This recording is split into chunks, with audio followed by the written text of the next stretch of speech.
የተወደዳችሁ የፈታዴሊ ቤተሰቦች ከልብ የመነጨ ሰላምታችን በያላችሁበት ይድረሳችሁ። ለተቀዳሚ ሰዓቱን መረጃ ይዘን ተገኝተናል። ለእናንተ ይመጥናሉ ብለን ከመራረጥናቸው መካከል በቅድሚያ እናስተዋውቅ። ግብጽ በፊት ለፊት መታለች። የቀደመው ሽፍንፍን የጀርባ ጨዋታ አክትሟል። የቀይ ባህር ጉዳይ እውነታውን በግልጽ ወደፊት ለፊት እያመጣው ነው። የኤርትራው ፕሬዝዳንት ኢሳያስ አፈወርቂ ካይሮ ባሉበት የግብጽ የውጭ ጉዳይ ሚኒስትር የሰጡት ቃለ ምልልስ እስከዛሬ የነበረውን መሸፋፈን በሚገባ ቁልጭ አድርጎ አውጥቶታል። ጥንቅራችን ከያዛቸው መረጃዎች መካከል ነው። ካቢኔው የተቃውሞ መግለጫን አውጥቷል። ወልቃይትንና የትግራይ ተፈናቃዮችን የሚመለከት ጠበቅ ያለ መግለጫ ነው። በጥንቅራችን አካተነዋል። ህወሓት የክልሉን ተቃዋሚ ፓርቲ ድጋፍ ለማግኘት ከ10 ሚሊዮን ብር በላይ መደለያ መስጠቱን ያመለከተ መረጃ በስፋት እያነጋገረ ባለበት ፓርቲው ይፋዊ ምላሽ ሰጥቷል። ፓርቲው የኢትዮጵያ ምርጫ ቦርድ ይወቅልኝ ሲል ይፋ ባደረገው መግለጫ የማላቀው 12 ሚሊዮን ብር ወደ አካውንቴ ገብቷል ብሏል። ይህንኑ አወዛጋቢ ጉዳይ በተመለከተ የምናደርሳችሁ መረጃ ይኖራል። ኤርትራ ተሰንዝሮብኛል ላለችው የ30,000 ሰራዊት ዘመቻ አጸፋ መስጠቷን ያመለከተ አዲስ መረጃ ተጋርቷል። ከውጥረቱ ጋር በተያያዘም የጦር መሳሪያ ማስታጠቅን ጀምሮ በኢትዮጵያ ውስጥ ሆነው ከመጋረጃ ጀርባ የሚንቀሳቀሱ የኤርትራ ኃይሎች አሉ የሚል ክስም ቀርቧል። ጥንቅራችን ይዞታል። ከህወሓት በተነጠለው አካላት የተቋቋመው ስምረት ፓርቲ አጠቃላይ ስብሰባውን በወሩ ማድረጉ ይታወሳል። ፓርቲው ስራ አስፈጻሚ አድርጎ የመረጣቸው የጊዜያዊ አስተዳደሩ የኢንዱስትሪ ቢሮ ኃላፊነት ከ6 ቀናት በኋላ በህወሓት ትዕዛዝ ከስልጣን መነሳታቸውም እንዲሁ ይታወሳል። ኃላፊዋ ከስልጣን ስለተነሱበት አካሄድ አሁን ላይ መረጃ ሰጥተዋል። የምንመለከተው ይሆናል። በሱዳን መራር ጦርነት የተባበሩት ኢምሬት እጅ ገዝፎና ጠልቆ የገባ ስለመሆኑ በርካታ ክሶችና መረጃዎች ሲሰሙ ቆይተዋል። ኢምሬት ካልታሰበ አቅጣጫ መሳሪያ ወደ ሱዳን ስታስገባ እንደነበር አዲስ መረጃ ተገኝቶባታል። ኢምሬት ከሶማሊያ ከፊል ራስ ገዝ ግዛት ፑንትላንድ ወደ ሱዳን መሳሪያ ስታራግፍ እንደነበር ይፋ ያደረገውን አነጋጋሪ መረጃ ይዘናል። ትራምፕ ወደ አሜሪካ የሚገቡ ስደተኞችን ቁጥር ከ7500 እንዳይበልጥ ገደብ በጣሉበትና ለነጭ ደቡብ አፍሪካውያን ቅድሚያ ይሰጣል ሲሉ ባሳለፉት ውሳኔ ደቡብ አፍሪካ አፋጣኝ ምላሽ ሰጥታለች። አጠር ያለ መረጃ እናደርሳለን። እስከ ፍጻሜው አብራችሁን ቆዩ። የምንለቃቸው ዕለታዊ ትኩስ ዜናዎች እንዲደርሷችሁ ላይክ፣ ሼር፣ ሰብስክራይብ ማድረግ እንዳትረሱ።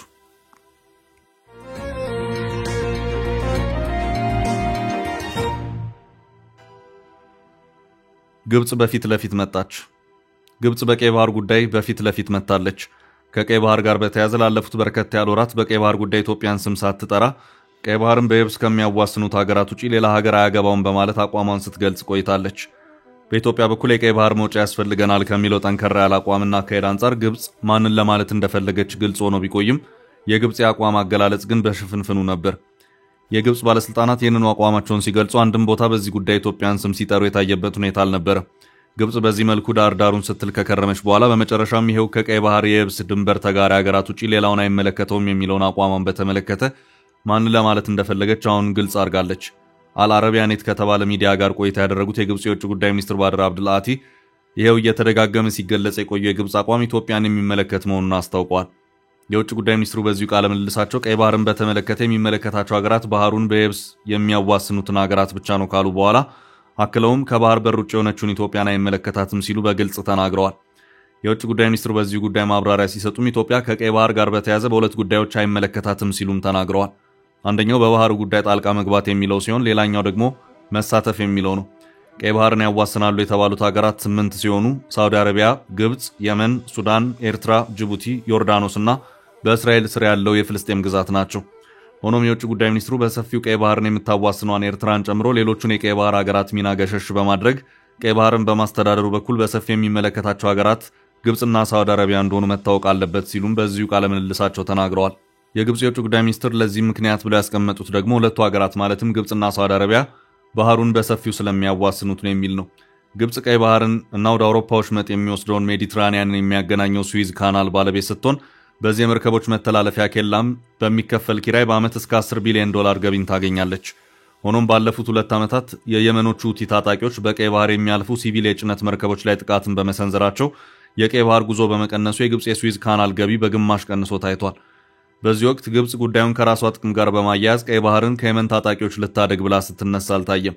ከሷ ይልቅ አሜሪካ፣ እንግሊዝና እስራኤል በአየር ኃይሎቻቸው ሲረባረቡ ታይተዋል።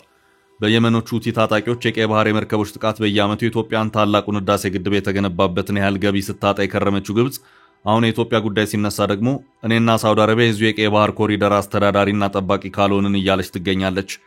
በነገራችን ላይ ባህሮች ይባሉ ሐይቆች ከተወሰኑ ኪሎ ሜትሮች በኋላ የየትኛውም ሀገር ሀብት ሳይሆኑ የዓለም ሀብት እንደሆኑ ዓለም አቀፍ የውሃ ህግጋት ኮመን ሄሪቴጅ ኦፍ ሂውማኒቲ በሚል አስቀምጠውታል።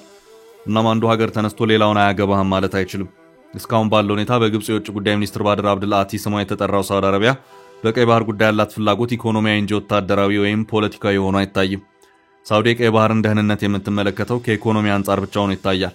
ግብጽ ደግሞ የቀደመውን የሳውዲ አቋም በመጠምዘዝ ጉዳዩን ወደ ፖለቲካዊና ወታደራዊ አቅጣጫ ለመውሰድ ጥረት እያደረገች መሆኑንም ይኸው የግብጽ የውጭ ጉዳይ ሚኒስትር ባድር አብድልአቲ ቃለ ምልልስ መረጃ በግልጽ አመላክቷል። ኢትዮጵያ ከቀይ ባህር ተገፍትራ እንድትወጣ በማድረጉ ረገድ ግብጽ በታሪክ የነበራት ሚና ከፍተኛ እንደነበር የታሪክ መዛግብት ያስረዳሉ። አሁን ደግሞ ኢትዮጵያ ወደ ባህሩ መመለስ የለባትም፣ አያገባትም፣ በቀይ ባህር ጉዳይ ባሉት እንቅስቃሴዎችና ምክክሮች ላይም መሳተፍ አይገባትም እያለች ትገኛለች።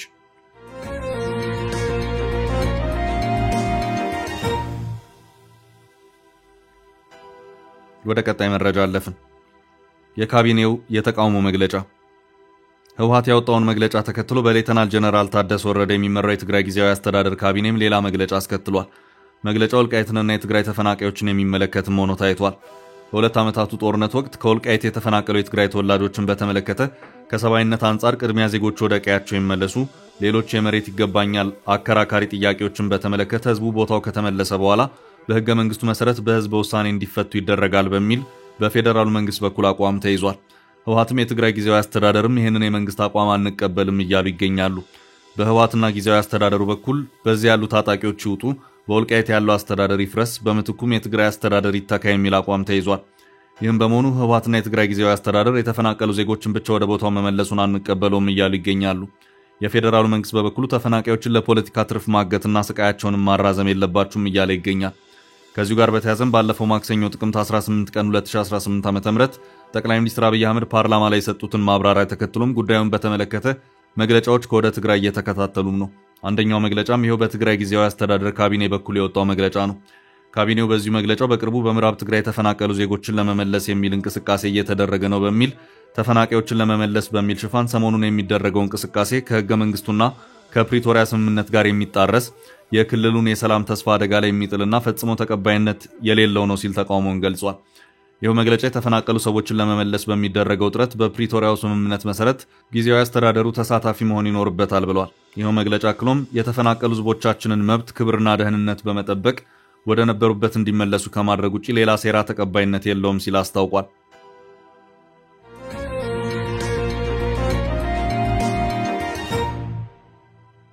በቀጣይ ርዕስ የተቃዋሚው 12 ሚሊዮን ብር ውዝግብ። ህወሓት የክልሉን ተቃዋሚ ፓርቲ ድጋፍ ለማግኘት ከ10 ሚሊዮን ብር በላይ መደለያ መስጠቱን ያመለከተ መረጃ በስፋት እያነጋገረ ባለበት ፓርቲው ይፋዊ ምላሽ ሰጥቷል። ፓርቲው የኢትዮጵያ ምርጫ ቦርድ ይወቅልኝ ሲል ይፋ ባደረገው መግለጫ የማላውቀው 12 ሚሊዮን ብር ወደ አካውንቴ ገብቷል ብሏል። ሳልሳይ ወያነ አዲስ ባወጣው መግለጫ 12 ሚሊዮን ብር በአንድ ጊዜ ወደ ሂሳብ አካውንቱ መግባቱን ገልጾ ይህም ከተለመደው ድጋፍ እጅግ የተጋነነ በመሆኑ ጉዳዩን ሲመረምር መቆየቱን ገልጿል። ሳልሳይ ወያኔ ፓርቲው ስራውን የሚያከናውነው ህጋዊ ፈቃድ ካላቸው አባላትና ደጋፊዎች ጋር ነው፣ እንዲሁም ድጋፍ ለመሰብሰብ በምርጫ ቦርድ የሚታወቁ የባንክ ሂሳቦችንም ከፍቶ በመንቀሳቀስ ላይ ይገኛል ሲል በዚሁ መግለጫው አመልክቷል። የሚሰበሰበው እርዳታ በውስጥ አስተዳደር ሂደቶች ቁጥጥር የሚደረግ ሲሆን በህጉ መሰረት በምርጫ ቦርድ አካል ቁጥጥር ይደረግበታል ሲል አመልክቷል። በዚህ ረገድ ሳልሳይ ወያነ ትክክለኛ ሂሳብ አያያዝና አስተዳደርን ሲከተል መቆየቱን አመልክቷል። ጥቅምት 11 2018 ከግለሰብ የባንክ አካውንት ወደ ፓርቲያችን ባንክ ከፍተኛ ገንዘብ ገብቷል። ገንዘቡ በፓርቲያችን የባንክ ሂሳብ መግባቱን አውቀን ካረጋገጥን በኋላ ገንዘቡ ከተለመደው መዋጮ በላይ በመሆኑ በህጉ መሰረት ለምርጫ ቦርድ አሳውቀናል ሲል መግለጫው አብራርቷል። በፓርቲያችን የባንክ አካውንት ውስጥ ገንዘቡን ያስገባው ግለሰብ ምንም አይነት ጥያቄ አላነሳም። ስለዚህ ሳልሳይ ወያነ ወደ ባንክ አካውንታችን የገባውን ድጋፍ ተቀብሎ ትግሉን ያጠናክራል ሲል አመልክቷል። በዚህ ጉዳይ ላይ ፓርቲያችንን ስም ለማጠልሸት በተለያዩ አካላትና ሚዲያዎች የስም ማጥፋት ዘመቻ ተከፍቶብናል ያለው መግለጫው አሁን የስም ማጥፋት ዘመቻው ጋብ ሲል በተለያዩ መንገዶችና ሚዲያዎች ይህን ለተመለከቱ ወገኖቻችን ክብር ስንል ይህንን ማብራሪያ መስጠት አስፈላጊ ሆኖ አግኝተነዋል ብሏል። ሳልሳይ ወያነ ዓላማችንን አጣጥፈን በድጋፍና በገንዘብ የምንደራደር ፓርቲ አይደለንም። እምነታችንን አጠናክረን እንደምንቀጥል ለህዝባችን ልንገልጽ እንወዳለን ሲል አጽንኦት ሰጥቷል።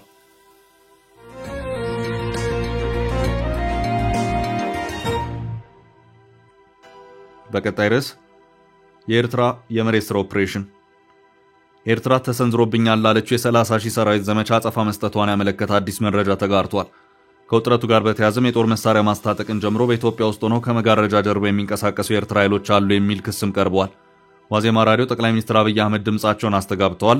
ኤርትራም ከመሬት በታች ወይም ከመጋረጃ ጀርባ ኦፕሬሽኗን አጠናክራለች በሚል ርዕስ ስር ባስነበበው አተታ ኤርትራ ኢትዮጵያ ላይ ያተኮሩ መልእክቶች የሚያጋሩ የኢሳያስ አስተዳደርን የሚደግፉ የበይነመረብ ሰራዊቶች ማሰባሰቡን ገልጿል። የኢትዮጵያ ባለስልጣናት በቀይ ባህር በር ለማስጠበቅ ያላቸውን ፍላጎት በይፋ ካወጁ 1 ዓመት መሻገሩን የገለጸው ዘገባው የኤርትራ አሰብ ወደብም የመጨረሻ ኢላማ ሆኖ ተገኝቷል ሲል አትቷል። ጠቅላይ ሚኒስትር አብይ አህመድ አሰብ ከኢትዮጵያ ያለ አግባብ ተወስዷል ሲሉ በተደጋጋሚ ሲናገሩ፣ ከፍተኛ ወታደራዊ አዛዦች በበኩላቸው ግዛቱን በኃይል ማስመለስ ስለሚቻልበት ሁኔታ በግልጽና በልበ ሙሉነት በመናገር ወደፊት ሄደዋል ሲል ዘገባው አብራርቷል። ከቅርብ ወራት ወደ ኢትዮጵያ ባለስልጣናት ይህን ጥያቄ ህጋዊ ለማድረግ በተደራጀ መንገድ ሲሰሩ ኤርትራ የመከላከል ስራ ስትሰራ መቆየቷን ዘገባው አመልክቷል።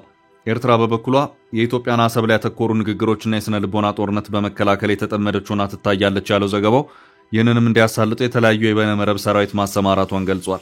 ከዚህ ባሻገር በኢትዮጵያ ውስጥ የሚንቀሳቀሱ ተቃዋሚ አማጺ ኃይሎችን በማስታጠቅ ተጠምዳለች ሲል የውጭ ዲፕሎማቶችን መረጃ ዋቢ በማድረግ ዘገባው አትቷል። አስመራ ከቆየችበት የረጅም ጊዜ ስልቷ አንጻር የኢትዮጵያ ታጣቂ ቡድኖችን በመደገፍ በአዲስ አበባ ላይ ጫና ለመፍጠር ጥረቷን አጠናክራለች ሲል ያመለከተው ዘገባው የገንዘብ የሎጂስቲክስና የጦር መሳሪያ ድጋፍን እያደረገች እንደምትገኝ የገለጸው ዘገባው የምዕራብ ዲፕሎማቶችን ይህንን ጉዳይ ያመለከተ መረጃ ማጋራታቸውን ጠቅሷል። ኤርትራ ተሰንዝሮብኛል ላለችው የ30,000 ሰራዊት ዘመቻ አጸፋ መስጠቷም ነው የተገለጸው። ከሰሞኑ የኤርትራ ማስታወቂያ ሚኒስትር በይፋዊ መግለጫ አሁን ያለው የብልጽግና መንግስት 30,000 የሚዲያ ሰራዊት አባላትን አሰማርቷል። የሚዲያ ሰራዊቱን በተሰጣቸው መለያዎች ወይም ገጾች ላይ አስተያየቶችን በመለጠፍ ተጠምደዋል ማለቱ ይታወቃል። ኤርትራ ይህን ክስ ካሰማች በኋላ ኢትዮጵያ መንግስትን የሚያጣጥሉ ተቃዋሚ ኃይሎችን የሚደግፉ መልእክቶችን የሚያስተጋቡ ተቃዋሚዎችን ማሰማራቷን የተገለጸው ኤርትራ በደቡብ አፍሪካ፣ በኬንያ፣ በጀርመንና በዩናይትድ ስቴትስ የሚገኙ ዜጎቿን በማሰማራት የኢትዮጵያ ታጣቂና አማጺ ኃይሎችን የሚደግፉ ልጥፎችን በማህበራዊ ሚዲያ በስፋት እንዲራገቡ በማድረግ ላይ መሆኗ በዘገባው ተመልክቷል። ይህም የጠቅላይ ሚኒስትር አብይ አህመድ መንግስት ትኩረቱን ከቀይ ባህር ለማናጠብ ያለመ መሆኑን ዘገባው አመልክቷል። ምንም እንኳን የኢትዮጵያ ባለስልጣናት በሀገር ውስጥ የሚንቀሳቀሱትን በርካታ ኤርትራውያንን በቁጥጥር ስር አውለናል ወይም ከሀገር አባረናል ቢሉም የጸጥታ ምንጮች ግን በድብቅ ከመጋረጃ ጀርባ የሚንቀሳቀሱ የኤርትራ ህዋሶች ንቁ መሆናቸውን እየገለጹ ይገኛሉ ሲል ዘገባው አመልክቷል። ውጥረቱ እየጨመረ ቢመጣም ውዝግቡን ለማርገብ የታለመ የምዕራቡ ዓለም ዲፕሎማሲያዊ ጣልቃ ገብነት የለም። ሁለቱም ሀገራት አቋማቸውን ሲያጠናክሩ የአፍሪካ ቀንድ ዳግም የጦርነት ጠርዝ ላይ እንዲወድቅ ተገደዋል ሲል ዘገባው አጽንኦት ሰጥቷል።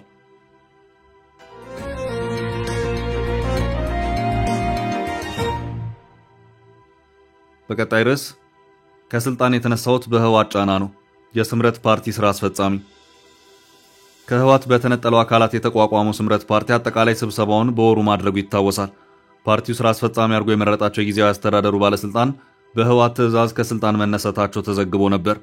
ስምረት ፓርቲ የስራ አስፈጻሚነት ኃላፊነት በሰጣቸው በ6 ቀናት ውስጥ ከጊዜያዊ አስተዳደር ኃላፊነታቸው የተነሱት የክልሉ የኢንዱስትሪ ቢሮ ኃላፊ ወይዘሮ አልማዝ ገብረ ጻዲቅ ከስልጣን ስለተነሱበት ሁኔታ ማብራሪያ ሰጥተዋል። ኃላፊዋ ተፈጽሞብኛል ስላሉት ኢፍትሐዊ ተግባር የገለጹት ለአንዳ ሪፖርት ለተባለ የዩቲዩብ ሚዲያ በሰጡት ቃል ነው። በፊት የኮንስትራክሽን እና ከተማ ልማት ቢሮ፣ ቀጥሎ የኢንዱስትሪ ቢሮ እየመራሁ የጊዜያዊ አስተዳደሩ የካቢኔ አባል ሆኜ ቆይቻለሁ የሚሉት ወይዘሮ አልማዝ ገብረ ጻዲቅ ከጊዜያዊ አስተዳደሩ የሥራ ማሰናበቻ ደብዳቤ የተጻፈባቸው ጥቅምት 17 ቀን ሲሆን እሳቸው ጋር የደረሰው ግን ከ2 ቀን በኋላ ጥቅምት 19 ቀን መሆኑን ገልጸዋል። ከሥራ ለመሰናበቴ በግልጽ የተነገረኝ ምክንያት የለም ሲሉ ተናግረዋል። ከስልጣን ከመሰናበታቸው በፊት የስምረት ፓርቲን ስብሰባ መካፈላቸውን ተከትሎ ሌላ እርምጃ መወሰዱን አንስተዋል። ጥቅምት 14 2018 ዓ.ም በስምረት ፓርቲ መስራች ጉባኤ መሳተፍ ይታወቃል።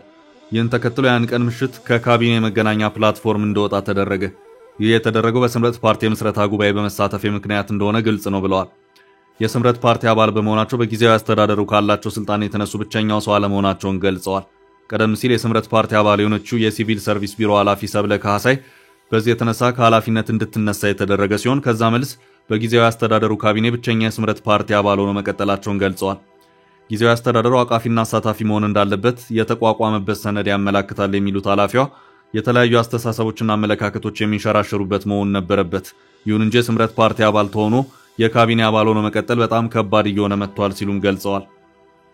ሰብለም ቱንኔ ቀደም ሲል የህወሓት የማዕከላዊ ኮሚቴ አባላት እንደነበርን ይታወቃል። ነገር ግን የተካሄደው ጉባኤ ህገ ወጥ ነው ብለን ተቃውመን ህወሓትን ለቀናል። ከዛ በኋላ ደግሞ በአቋማችን ጸንተን ስምረት ፓርቲን መስርተናል። ስለሆነም ከህወሓት አስተሳሰብ ውጭ የሆነ አቋም ማስተናገድ አለመቻል የቆየ ልማድ ነው ሲሉም አክለዋል።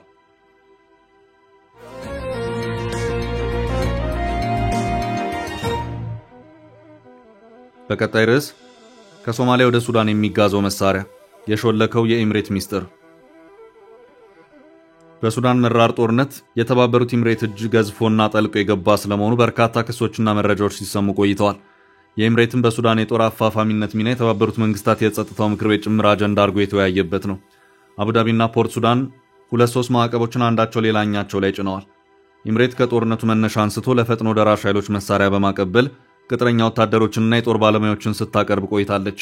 በድሮን ውጊያ ቡድኑ አቅም እንዲያገኝ ማስቻሏ ሲነገር ብረት ለበስ ተሽከርካሪዎችና የጦር ሜዳ ያጭር ርቀት የአየር መከላከያ ስርዓት ጭምር ለቡድኑ መስጠቷ በማስረጃ ክስ ይቀርባል። ኤምሬት በቅድሚያ በሱዳን ጎረቤት ቻድ በኩል ነበር ፈጥኖ ደራሽ ኃይሎችን ስታስታጥቅ የነበረው።